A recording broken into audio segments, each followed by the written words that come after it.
Neste sábado, 8 de novembro de 2025, o Jornal Hoje começa com imagens de uma cidade arrasada.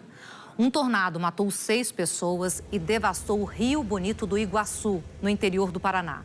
O município fica a 400 quilômetros de Curitiba, tem 14 mil moradores. Mais de 11 mil foram diretamente afetados pelo tornado.